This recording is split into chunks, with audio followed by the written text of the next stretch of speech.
Auzubillahiminash-shaitanir-rajim. Bismillahir-rahmanir-rahim. Welcome to the Qayyasam Institute of Medical and Health Sciences.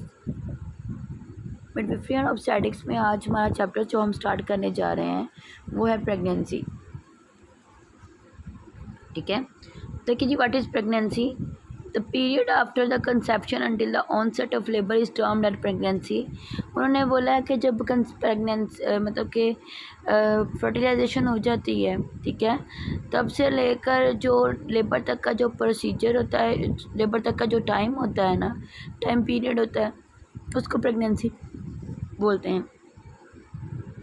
The state of being pregnant, the period from conception to birth when a woman's carries a developing fetus in her uterus। उन्होंने बोला है कि pregnant होना वो state होती है, वो time होता है जब एक औरत जो होती है वो कंसेप्शन से लेकर जो है ना डिलीवरी तक अब एक बेबी को ना अपने यूट्रस में कैरी करती है।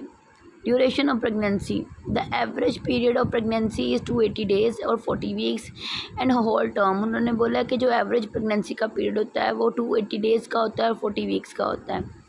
Duration of pregnancy is divided into 3 trimesters, और इसके ड्यूरेशन को उन्होंने बोला कि 3 ट्राइमेस्टर्स में डिवाइड कर दिया गया प्रेगनेंसी के ड्यूरेशन को।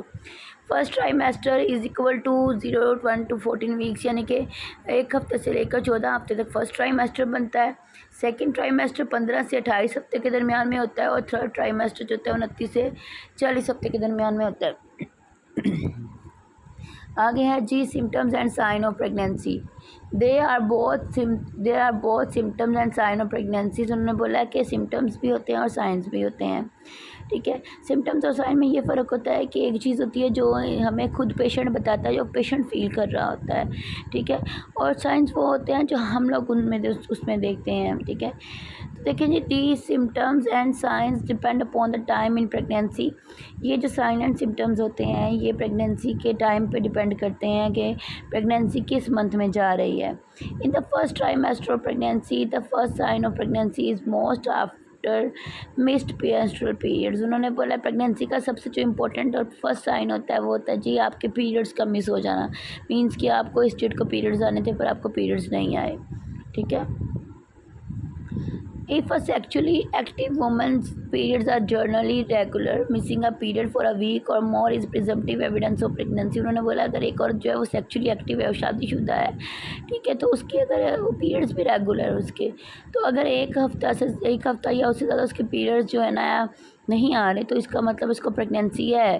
ठीक है, और ये भी विद पॉजिटिव यूरिन। ठीक है, ये नहीं कि यूरिन पॉजिटिव नहीं है तो उसको हम कंसीडर करें प्रेगनेंसी है।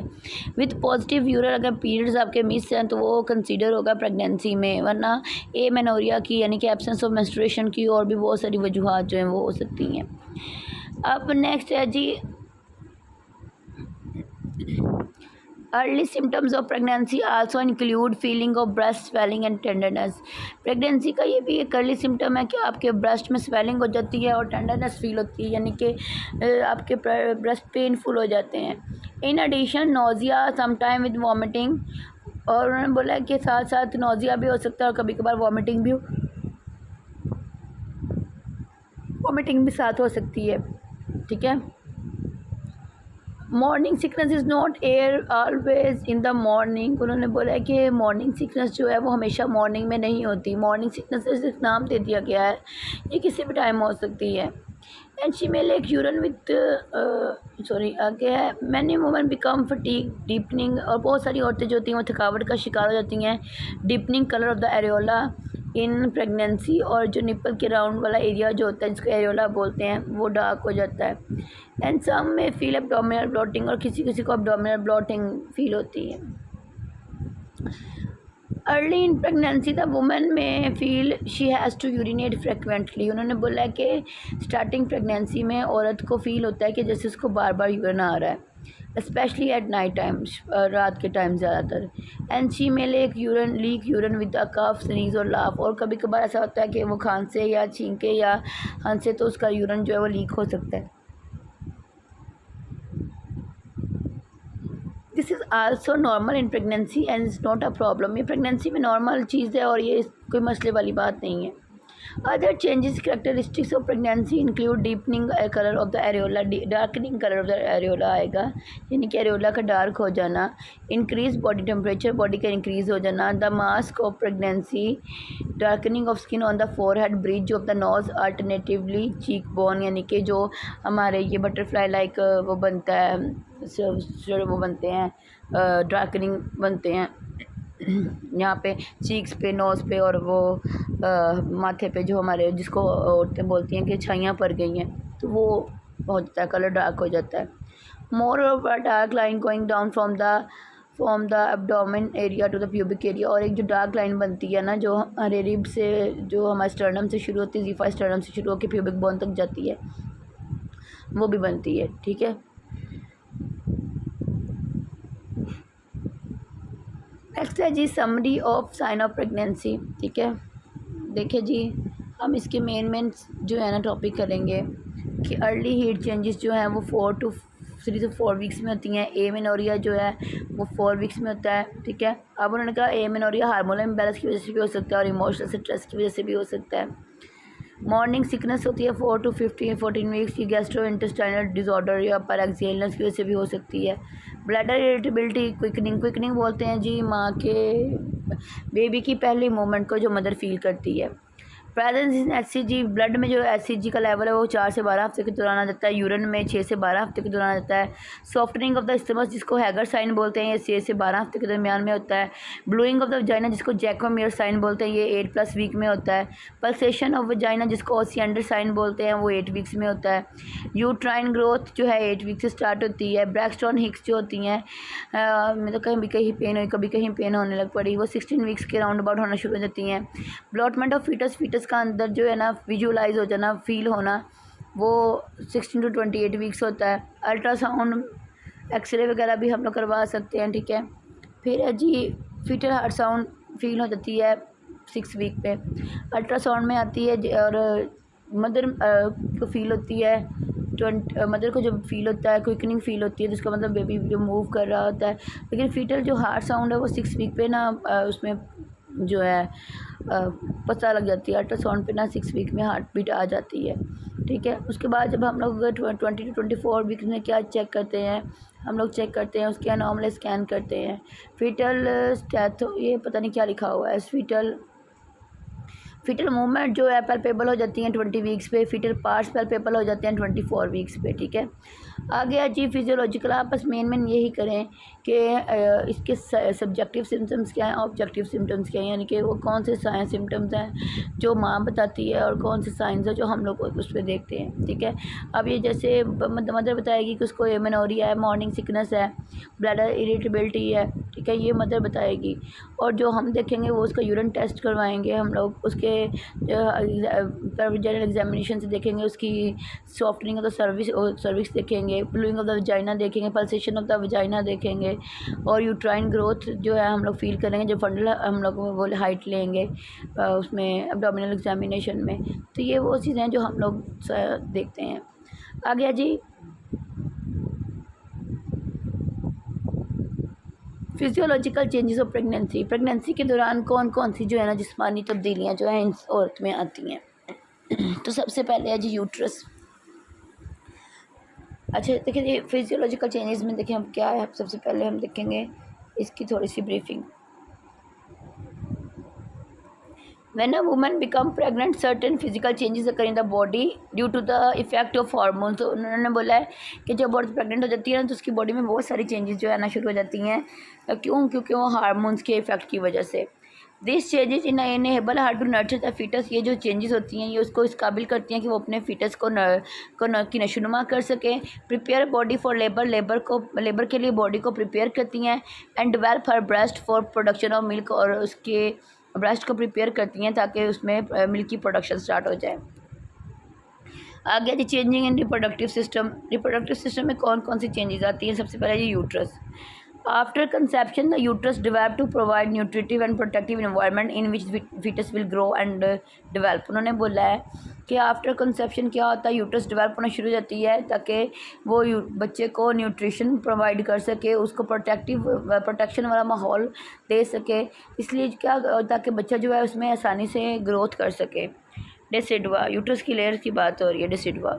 Decidua is the name given to the endometrium during pregnancy. During pregnancy endometrium जो लेयर होती है उसको डिसिडुआ बोलते हैं। प्रेगनेंसी जब कंफर्म हो जाती है ना, तो फर्स्ट रिएक्शन जो फर्स्ट चेंज होती है, चेंजिंग होती है ना, जब हम स्कैन में नोटिस करते हैं, तो वो होता है जी एंडोमेट्रियम की थिकनेस, जिसको डिसिडुअल रिएक्शन बोलते हैं। The decidua provide a glycogen-rich environment for blastocysts until the trophoblastic cell begin to form placenta। उन्होंने बोला है कि जो डिसिडुआ क्या करता है, ये ग्लाइकोजिन वाला इन्वायरमेंट प्रोवाइड करता है ब्लास्टोसिस्ट को, जब तक ट्रोफोब्लास्टिक सेल से जो है प्लेसेंटा बनना शुरू नहीं हो जाता। मायोमेट्रियम की जो इनर लेयर होती है वो सर्कुलर होती है, मिडल जो उसमें मसल्स होते हैं वो ओब्लिक मसल्स होते हैं, आउटर जो होते हैं वो लॉन्गिट्यूडनल मसल्स होते हैं। During pregnancy, the muscle layer become more differential and organized for their part in the expelling the fetus at term। उन्होंने बोला है कि इस वाले जो पीरियड होता है ना प्रेगनेंसी का, तो उसमें जो मसल्स लेयर होती है ये और ज़्यादा डिफरेंट हो जाती है और ऑर्गेनाइज हो जाती है। क्यों? क्योंकि इसने भी पार्ट लेना होता है फीटस को एक्सपेल करने में। Perimetrium, this does not totally convert the uterus being deflected over the bladder anteriorly to form the uterovesical pouch and over the rectum posteriorly to form pouch of Douglas। उन्होंने बोला है कि ये पूरी तरह से कन्वर्ट नहीं होती यूट्रस। उन्होंने बोला कि जब डिफ्लेक्ट हो जाती है ना ब्लैडर पे, तो वो एंटीरियर साइड पे एक पाउच बनाती है, यानी कि वो खाली स्पेस जो होती है यूट्रस और ब्लैडर के दरमियान में, उसको यूट्रोवेजिकल पाउच को बोलते हैं। और जो रेक्टम और उसके यूट्रस के दरमियान में स्पेस होती है उसको पाउच ऑफ डगलस बोलते हैं। This management allow for unrestricted growth of uterus. उन्होंने बोला है कि ये जो मैनेजमेंट होती है ना, ये क्या करती है, ये यूट्रस की अनरिस्ट्रिक्टेड ग्रोथ को जो है ना, यानी कि यूट्रस की ग्रोथ को जो है ना अनरिस्ट्रिक्टेड ग्रोथ को अलाउ करती है। आगे है जी weight. It is increase from 60 gram to 1100 gram. हमने पढ़ा था कि नॉर्मल यूट्रस का वेट होता है वो 60 टू 90 ग्राम होता है। तो इसमें क्या हो गया जी, इसमें अब जो वेट है वो हो गया हमारा 1100 ग्राम हो गया। ठीक है, आगे है जी the average weight gain around 12 to 14 kg can be physically attributed to. उन्होंने बोला है कि जो एवरेज वेट गेन होता है ना वो 12 से 14 किलो के दरमियान जो होता है वो होता है, यानी कि एक प्रेगनेंसी में एक फ़ीमेल जो है वो 12 से 14 किलो के दरमियान वेट गेन करती है। Size from 7.5 to 5 into 5 into 2.5 centimetre to 30 into 23 into 20 centimetre. जो साइज़ होता है जी वो 7.5 से लेकर 30 तक हो जाता है, और जो 5 था वो 23 हो गया, जो 2.5 था जी वो 20 हो गया। ठीक है, ये देखिए, ये 7.5 उसकी लेंथ थी वो 30 हो गई।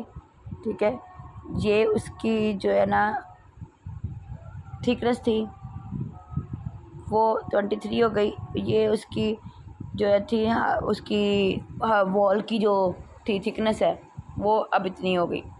ठीक है, ये लेंथ विड्थ और उसकी वॉल्स की थिकनेस ये सारी चेंज होकर इतनी हो जाती है।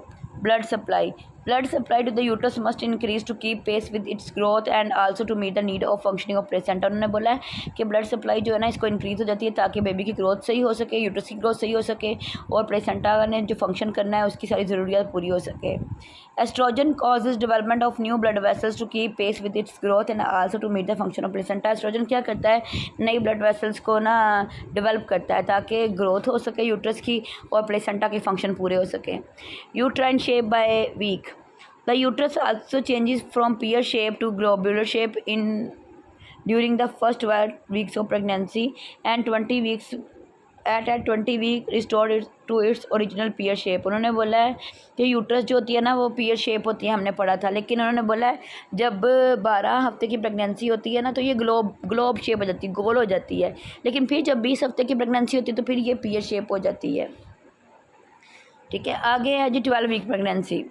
The uterus rise out of the pelvis and become upright, often inclines and rotate to the right, and the fundus of uterus may be palpated abdominal above the symphysis। तो उन्होंने बोला है कि 12वें हफ्ते में क्या होता है, यूट्रस जो होती है वो ग्रोथ करना शुरू हो जाती है, तो इसलिए पहले यूट्रस जो पेल्विक ऑर्गन थी, अब वो यूट्रस जो है एब्डोमिनल ऑर्गन बन गई है, यानी कि अब जो फंडस है वो हमें सिम्फिसिस प्यूबिस के ऊपर जो है ना फील होगी। 20 weeks of pregnancy, the uterus has a thicker more rounded fundus, uterus की जो फंडस है वो थिक हो जाएगी और ज़्यादा राउंड हो जाएगी, and become progressively more vertical and fundus appear just below the umbilical level.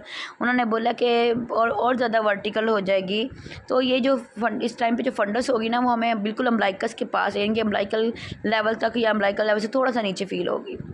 30 week of pregnancy, the lower uterine segment can be identified, 30 weeks में लोअर यूट्राइन सेगमेंट जो है फील होना शुरू हो जाता है।